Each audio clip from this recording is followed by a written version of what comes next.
का करीब 22 साल का एक लड़का बड़ा उदास था, परेशान था, सोचने पर थोड़ा मजबूर था। तभी वो अपने दोस्त के सामने जाता है और इतनी उदासी उसके दोस्त ने कभी देखी नहीं थी। दोस्त पूछता है कि तुम थोड़ा परेशान से लग रहे हो, तुम्हें ऐसा लग रहा है जैसे कुछ सोच रहे हो। तो वो कहता है कि मेरी गर्लफ्रेंड ने मुझे बुलाया है मिलने के लिए, समझ नहीं आ रहा है कि जाऊं कि नहीं जाऊं। जब इस तरह की बातें आती है तब उसका दोस्त कहता है कि तुम्हें जाना चाहिए, अगर बुलाया है तो कोई बात नहीं है। वो कहता है लेकिन जाने से पहले तुम्हें कुछ प्रोटेक्शन लेने की ज़रूरत होगी, और प्रोटेक्शन यानी कि अगर उस लड़की के साथ तुम्हारे ऐसे संबंध बनते हैं, कहीं ऐसा ना हो कि वो प्रेग्नेंट हो जाए। और साथ ही उसने जब इस तरह की बात की तो उसने कहा कि मैंने तो अपनी ज़िंदगी में कभी इस तरह की बात नहीं की है। अब उसे सलाह मशवरा देता है कि क्यों ना तुम ऐसी गोलियां लेकर जाओ जिससे क्या तुम्हारे अंदर पावर, ताकत और भी ज़्यादा आ जाए। और इस तरह की बातें सुनने के बाद उसने कहा मुझे तो कोई जानकारी नहीं है। तभी कुछ जानकारी वो लड़का जुटा आता है और जुटाने के बाद गोलियों का इंतज़ाम करता है और इंतज़ाम करने के बाद चला जाता है।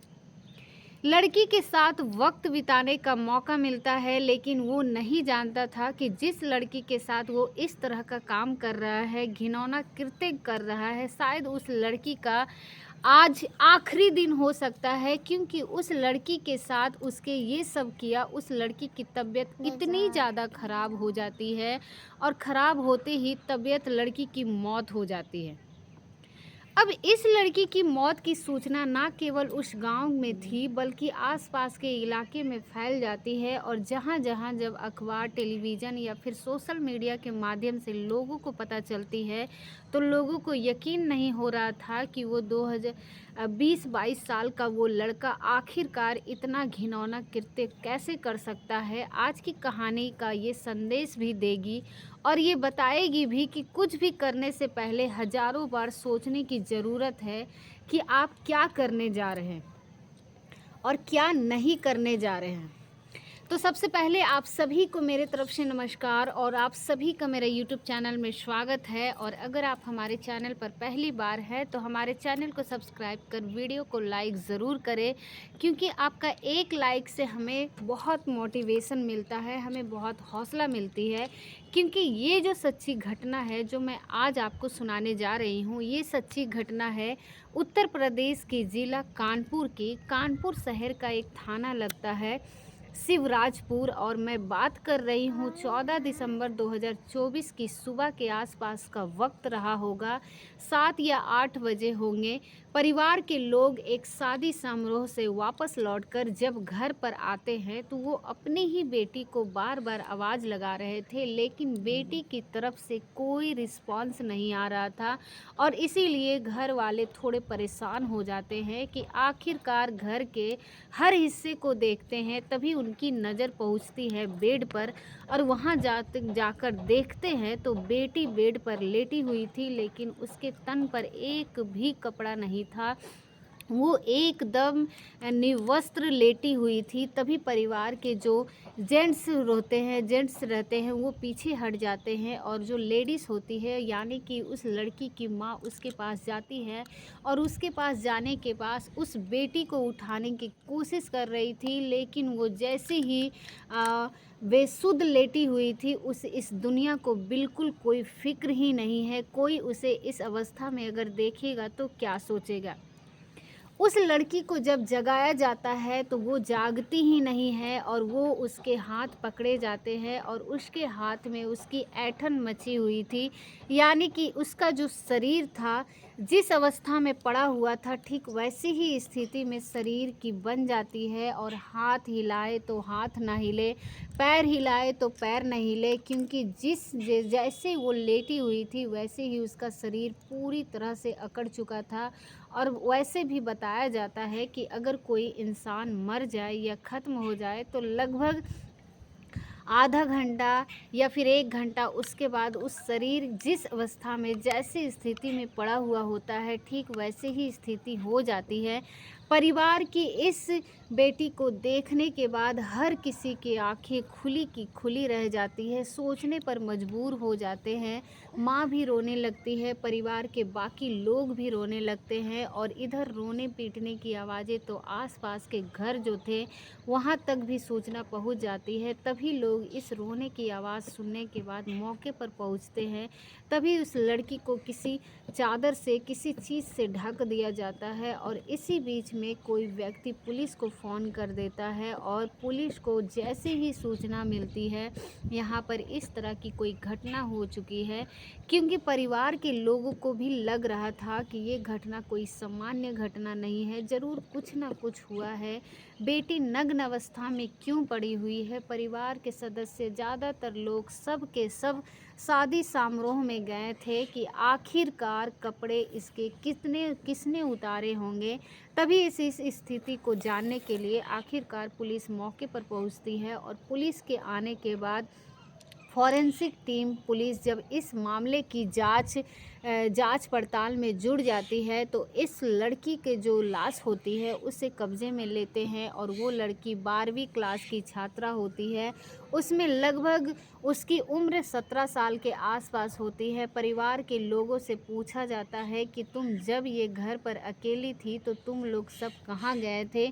उन्होंने कहा कि कानपुर देहात का एक गांव लगता है सतलज, जो उसी की शादी समारोह में शामिल होने के लिए गए थे। बेटी से भी कहा था बेटी तुम भी शादी में चलो, लेकिन बेटी ने शादी में चलने से इनकार कर दिया था। अब जैसे ही बात गांव में फैल जाती है तो इस घर का, इसी परिवार का जो बेटा है उसका घर थोड़ा दूर पड़ता है। उसकी बेटी की वाइफ जो होती है और आने के बाद वो कहती है कि मेरी 5 साल की बेटी तो इसके साथ ही रात को रही थी। तब उस बेटी से पूछा जाता है तो बेटी कुछ बताने में असमर्थ हो रही थी।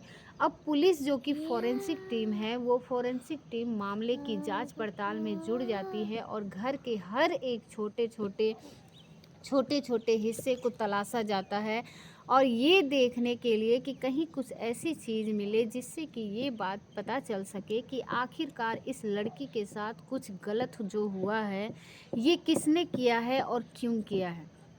तभी पुलिस को एक रैपर मिलता है और उस रैपर की जांच पड़ताल की जाती है तो पता चलता है कि वो रैपर एक गोलियों का रैपर है और उसमें जो गोलियां आती है वो किसी भी व्यक्ति के सेक्स पावर को बढ़ाने का काम करती है। और इस तरह की गोलियां, पुलिस वाले को बड़ा आश्चर्य होता है जब घर परिवार के लोगों से बातचीत होती है तो इनसे पूछा जाता है कि तुम्हारी लड़की का किससे मेल मिलाप था, किससे बातें होती थी, क्या कोई उसका ज़बरदस्ती आ सकता था, क्योंकि उस लड़की के लाश के कब्ज़े में लेकर जो पोस्टमार्टम के लिए भेजा जाता है तो उसे देखकर भी नहीं लग रहा था जैसे उसके साथ किसी ने ज़बरदस्ती की है, उसे किसी ने मारा है, पीटा है। कुछ भी इस तरह का परफॉर्मेंस नहीं लग रहा था इसका काम किया है। तो ऐसी स्थिति में पुलिस ने जब और जांच पड़ताल करना शुरू किया तो वो कुछ और आपत्तिजनक सामान, जो प्रोटेक्शन जिसे बोलते हैं, प्रोटेक्शन जो आपत्तिजनक सामान्य था उसको देखने के बाद अब पुलिस को लग जाता है कि कहीं ना कहीं इस लड़की के साथ ज़रूर गलत काम हुआ है, घिनौना काम हुआ है, गंदा घिनौना कृत्य हुआ है। और 5 साल की बच्ची से जब पूछा जाता है तो प्यार से, दुलार से कि बेटा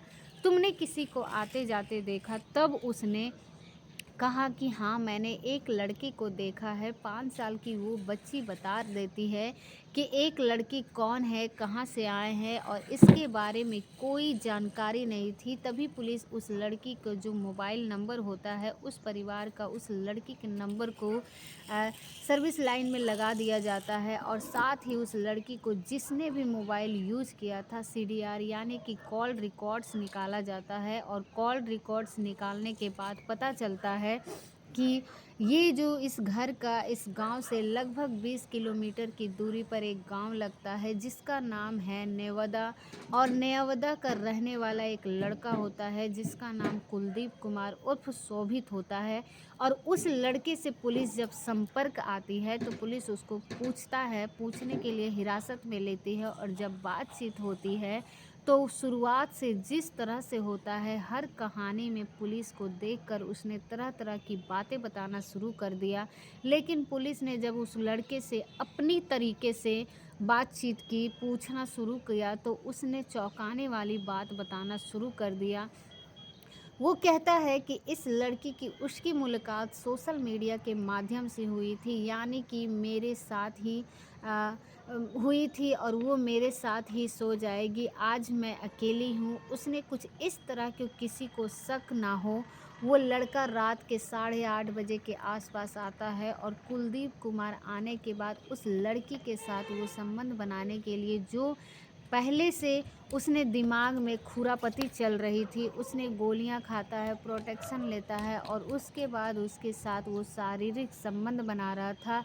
लगभग 8:30 बजे से कहानी शुरू होती है और सुबह के लगभग का वक्त हो जाता है। लेकिन इस 7 घंटे के अंतराल में उस लड़की के उस लड़के पर कोई कपड़े नहीं थी। हालाँकि इसी बीच में उस लड़की को ठंड ज़रूर लगी थी और जब ठंड लगी तो चूल्हे पर आग जलाई जाती है, तभी उसे तपाया जा सके। लेकिन इसके बावजूद भी उसने उसको कपड़े नहीं पहनने दिए और उसके साथ वो ऐसे ही गंदा और घिनौना कृत्य उन गोलियों का असर की वजह से काफ़ी देर तक ऐसे ही करता रहा और कब ना जाने उस लड़की की तबीयत इतनी ज़्यादा ख़राब हो जाती है, लड़का समझ नहीं पाता है और वो लड़की बेड पर लेटी जाती है और वो शायद उसने आराम करने की कोशिश की होगी, कुछ भी बोला होगा, लेकिन वो लड़का ये समझ नहीं पा रहा था कि आखिरकार मैं करूँ तो क्या करूँ? कैसे इसे राहत दूँ? क्या किसी के आस-पास को लोगों को बुलाया जाए या फिर कोई मदद माँगी जाए? उसने इस तरह की कोई भी समस्याएँ उत्पन्न हो रही थी, उसने निकलने के लिए कोई रास्ता नहीं खोजा, बल्कि उसने खोजा ये कि किसी तरकीब से अपने घर भागकर चला जाए और भाग जाए, तो शायद किसी को इस बात की एहसास भी नहीं होगा कि वो घर भाग जाता है। और भागने के बाद अगले ही दिन जब 14 दिसंबर 2024 की सुबह 12 बजे के आसपास का वक्त होगा, जब ये सूचना सोशल मीडिया पर बहुत तेज़ी के साथ वायरल होने लगती है कि पास का ही एक गांव लगता है और गांव में एक लड़की के साथ उसके परिवार के लोग शादी समारोह में गए थे और उस लड़की की मौत हो जाती है। मौत की जो खबर उस लड़के को मिलती है, तो उसे लग ही रहा था कि हो ना हो पुलिस उससे हर हाल में गिरफ्तार कर लेगी। आखिरकार 17 दिसंबर 2024 को पुलिस ने जब इस घटनाक्रम का खुलासा किया, तो उससे ये बात सामने आई कि बात सहमति से उसके साथ उसने शारीरिक संबंध बनाए थे और 2 बार संबंध बनाए थे, इसीलिए इसमें कुछ होना नहीं चाहिए। लेकिन ये नहीं जानता था कि पुलिस इस मामले में जो बयान देती है, वो वाक़ई बड़ा शानदार बयान थी। भले ही वो सहमति से था, लेकिन लड़की की उम्र नाबालिग थी, यानी कि उसकी 18 साल अभी उम्र कंप्लीट नहीं हुई थी और इसीलिए इस पर रेप की धाराएँ इस पर लगाई जाती है और साथ ही उस पर पोक्सो एक्ट भी लगाया जाता है। लड़के को गिरफ्तार कर लिया जाता है और गिरफ्तार करने के बाद उसको जेल भेज दिया जाता है। जहाँ-जहाँ तक ये कहानी जहाँ-जहाँ तक ये खबर फैलती है, वहाँ-वहाँ तक लोगों को यकीन नहीं हो रहा था कि आखिरकार वो 17 साल की लड़की को कक्षा 12 में पढ़ रही थी, उसको अपने करियर के बारे में सोचना चाहिए था। वो कहाँ से इस सोशल मीडिया के ईमेल पर पढ़ने के बाद एक लड़के से दोस्ती कर बैठती है और दोस्ती भी कुछ इस तरह की, जब घर में कोई नहीं होगा, उस वक़्त किसी को अपने पास बुलाएगी और उसके साथ इस तरह से जो भी होता है वो वाक़ई वो भयानक होता है। और दोस्तों, इस पूरे घटनाक्रम को सुनाने का उद्देश्य किसी को परेशान करना नहीं, किसी का दिल दुखाना नहीं, बल्कि आपको जागरूक करना है, आपको सचेत करना है, आपको बताना है, आपको जताना है कि यदि किसी को भी इंसान को इस तरह की अगर छूट भी मिलती है, परिवार के लोगों को भी कहीं आते हैं, जाते हैं, तो कम से कम अपने माँ-बाप, भाई का, बहन का, किसी भी सदस्य का इस तरह से विश्वास नहीं तोड़ना चाहिए। और उस लड़की ने जो किया वो वाक़ई भयानक था, लेकिन जो लड़के ने किया उससे भी ज़्यादा भयानक था। अब शायद उसकी पूरी ज़िंदगी सलाखों के पीछे गुज़रेगी, उससे उसे इस तरह के यानी कि 13-14 दिसंबर 2024 की उस रात का जब वो जिएगा तब तक उसको पछतावा होता रहेगा। तो उम्मीद करते हैं कि आपको ये वीडियो बहुत ही ज़्यादा पसंद आया होगा, और अगर आपको ये वीडियो पसंद आया होगा तो एक लाइक कर हमारे चैनल को सब्सक्राइब ज़रूर करिएगा। और मिलते हैं अगले वीडियो में, तब तक के लिए आप सभी लोगों को मेरी तरफ से धन्यवाद।